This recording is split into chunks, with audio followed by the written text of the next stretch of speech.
ada yang lebih menyakitkan daripada sebuah perpisahan. Menyadari bahwa rencana yang dulu pernah dirancang sedemikian indah kini hanya tinggal kenangan. Ya, kita punya harapan, tapi dunia punya kenyataan. Walaupun kamu menjadi pusat dunianya, bukan berarti kamu pula yang akan menjadi tulang rusuknya. Karena yang datang akan datang, meskipun kamu berusaha menolaknya. Dan yang pergi akan tetap pergi, meskipun kamu sekuat tenaga menahannya. Yap, semesta emang sebercanda itu, dan hidup emang banyak plot twistnya. Jadi tetap semangat ya buat kamu yang lagi berjuang. Selamat nonton sambil istirahat. Ngopi juga boleh.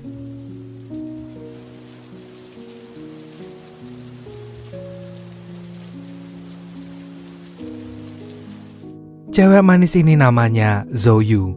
Ia adalah seorang pengacara di sebuah firma hukum kecil yang sering dibayar secara sukarela untuk membela kliennya yang kebanyakan berasal dari kalangan bawah. Meski pendapatannya gak seberapa, tapi Zoyu selalu sepenuh hati setiap kali ia menjalankan tugasnya. Suatu hari saat sedang di pesawat, Zoyu si paling ceria itu tiba-tiba menangis histeris hingga tanpa sadar membuat penumpang di sebelahnya panik dan buru-buru memberikan tisu. Saking sedihnya Zoyu sampai gak memperhatikan wajah si penumpang baik hati itu. Kini Zoyu malah sibuk meratapi nasibnya yang telah resmi menjanda di usia yang masih muda.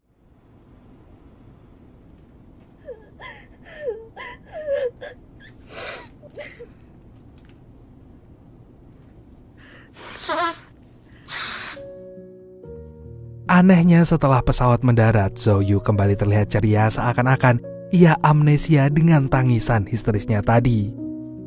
Dan sesampainya di rumah, Xiaoyu kaget saat mendapati adiknya yang bernama Xiaoye udah gak sadarkan diri karena ingin COD-an dengan malaikat maut. Untungnya Xiaoye masih bisa diselamatkan. Dokter bilang Xiaoye mengalami depresi dan perlu mendapatkan perhatian yang besar dari keluarganya. Zoyu lantas mencari tahu apa yang sebenarnya terjadi dengan ngepoin isi HP adiknya itu. Ia menemukan sebuah chat panjang lebar yang tertuju pada seorang cowok yang bernama Hizeng, di mana Hizeng ini adalah bosnya Xiao Yue. Besoknya Zoyu menanyakan segala informasi tentang Hizeng kepada teman sekaligus partner kerjanya yang bernama Zanki. Berdasarkan kabar yang pernah Zanki dengar, Hizeng adalah seorang anak crazy rich yang saat ini menjadi penerus perusahaan ayahnya, yaitu Zilin Group. Gosipnya Hizeng ini seorang playboy yang doyan banget mainin hati banyak cewek. Mendengar itu, Zoyu pun yakin kalau Xiaoye baru saja dicampakkan oleh Hizeng. Zoyu kemudian pergi ke kantor adiknya dengan penuh amarah. Dan ternyata Hizeng adalah si penumpang baik hati waktu itu yang ada di pesawat kemarin. Sayangnya Zoyu gak menyadarinya. Ia malah meminta Hizeng bertanggung jawab karena telah mematahkan hati adiknya. Hizeng yang gak tahu apa-apa hanya bisa menjelaskan kalau ia selama ini berkomunikasi dengan bawahannya cuma lewat email doang. Jadi gak ada ceritanya Hizeng pernah modusin adiknya Zoyu. Dari situ Zoyu pun sadar bahwa Xiaoye lah yang terlalu terobsesi dengan Hizeng. Atas kejadian itu, Zoyu akan menyuruh adiknya untuk resign aja dari perusahaan Hizeng. Namun Hizeng gak mengizinkan karena setiap karyawan yang bekerja dengannya telah terikat kontrak yang gak bisa berhenti seenak jidatnya. Xiaoye yang mengetahui Zoyu pergi ke kantornya pun langsung marah-marah juga. Ia sampai kapanpun gak akan pernah resign dari perusahaan Hizeng. Walaupun cintanya gak kesampaian, setidaknya ia masih bisa melihat Hizeng dari jauh. Meski begitu, Xiaoyu tetap mencari cara agar Xiaoye bisa keluar dari perusahaan Hizeng. Namun setelah mempelajari kontrak kerjanya, Xiaoye ternyata memang gak bisa resign sebelum kontrak kerjanya habis karena bisa kena penalti. Di tengah kemungutannya itu, Xiaoyu mendapat kabar kalau kliennya yang seorang kuli bangunan sedang mencoba mengakhiri hidupnya juga. Dengan tergesa-gesa, Xiaoyu pergi menghampiri kuli bangunan itu, di mana si kuli mengancam akan loncat dari atas gedung jika ia gak mendapatkan uang kompensasinya. Gak lama kemudian, Hizeng selaku atasannya datang sambil membawa uang kompensasinya tersebut. Lalu Hizeng dan Xiaoyu naik ke puncak gedung Tapi karena Zhou takut ketinggian, ia berjalan jadi tertatih-tatih. Qizeng yang melihatnya segera membantu Zhou memberikan uangnya pada si kuli bangunan. Hingga akhirnya si kuli bangunan itu gak jadi mengakhiri hidupnya.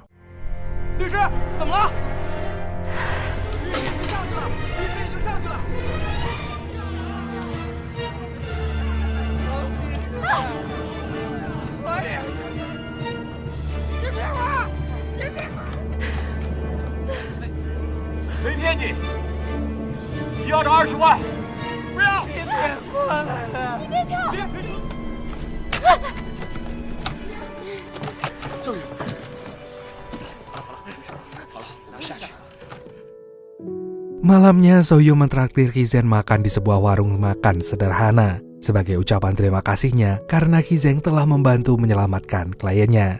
Lalu Zhou membujuk Qizeng agar mengikhlaskan adiknya keluar dari kerjaannya. Tapi menurut Qizeng, daripada keluar mending adiknya Zhou pindah ke departemen lain.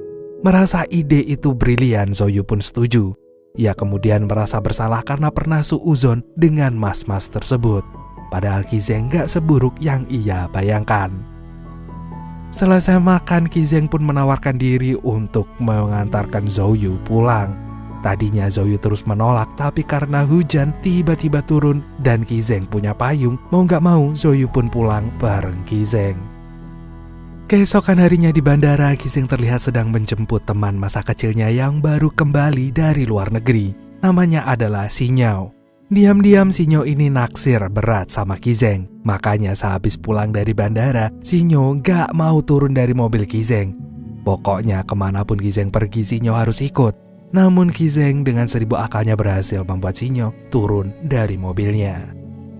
Sementara itu kabar tentang Zhou dan Qizeng yang berhasil menyelamatkan seorang kuli bangunan viral dan jadi trending topik di mana-mana.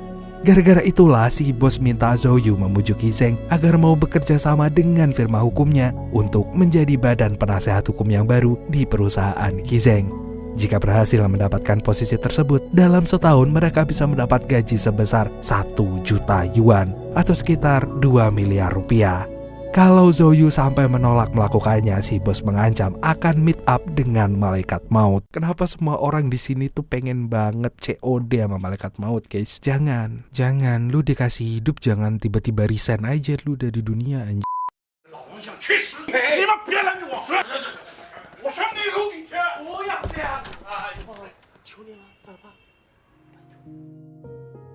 Mau gak mau, keesokan harinya Zhou pun mulai mempresentasikan firma hukumnya di depan Qizeng dan para direksi lainnya. Dengan sangat percaya diri, Zhou menjelaskan kalau firma hukumnya ini sangat terpercaya dalam menjaga rahasia para kliennya dan belum pernah sekalipun kalah dalam kasus apapun. Yang lebih penting lagi, mereka selalu berusaha untuk menjadi pendengar yang baik dalam menempatkan posisi di kondisi klien mereka dengan sepenuh hati. Pokoknya apapun yang terjadi, mereka akan berkomitmen menyelesaikan kasus klien mereka sampai tuntas. Dan sejam kemudian si bos mendapatkan sebuah telepon yang mengabarkan kalau mereka diterima sebagai badan penasehat hukum yang baru di perusahaan Qizeng. Dan untuk merayakan keberhasilan itu, si bos pun langsung ngajakin Zhou dan karyawan lainnya karaoke sepuasnya. Sepulangnya dari karaoke, Zhou diminta untuk menemui Qizeng di sebuah kafe. Di sana tanpa basa-basi sedikit pun, Qizeng langsung menyatakan perasaannya pada Zhou.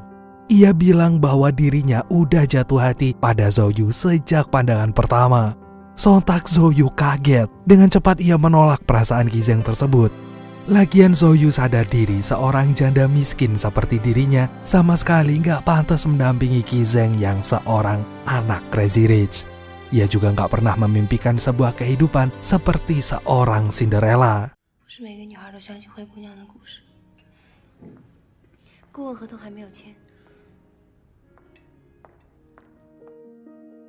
Di rumah, Xiao Ye curhat ke Zhou betapa galaunya ia sekarang karena baru aja dapat kabar dirinya dipindahkan ke departemen lain, yang mana ia jadi gak bisa ngeliatin Qizeng lagi. Mendengar itu, Xiao Yu minta adiknya untuk berhenti ngehaluin Qizeng supaya cepat move on. Zhou besoknya memperkenalkan Xiao Ye dengan temannya yang bernama Zanqi.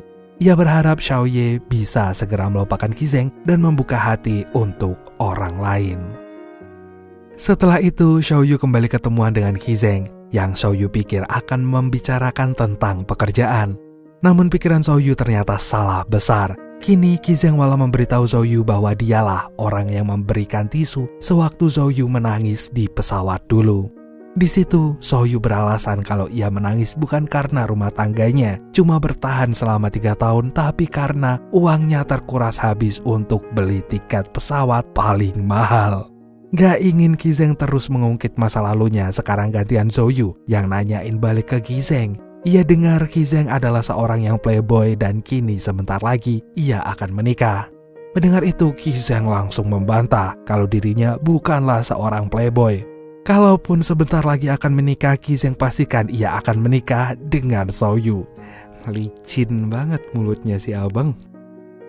Ucapan Qizeng tadi langsung terngiang-ngiang di kepala Xiaoyu. Sampai-sampai saat Xiaoye nanyain odolnya habis, Xiaoyu hanya mengangguk dengan tatapan kosong seperti orang linglung.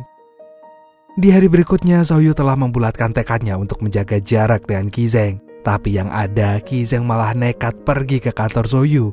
Ia terus meyakinkan Xiaoyu kalau ucapannya waktu itu gak main-main. Kalau Xiaoyu gak mau lagi pacaran, Qizeng siap menikahi Xiaoyu saat ini juga. Xiaoyu yang udah gak tahan lagi dengan semua omongan Qizeng langsung mengusir pria itu dari kantornya. Sialnya, seminggu kemudian Xiaoyu yang bertugas sebagai penasihat hukumnya Qizeng harus ikut mendampingi Qizeng melakukan perjalanan bisnis ke luar negeri.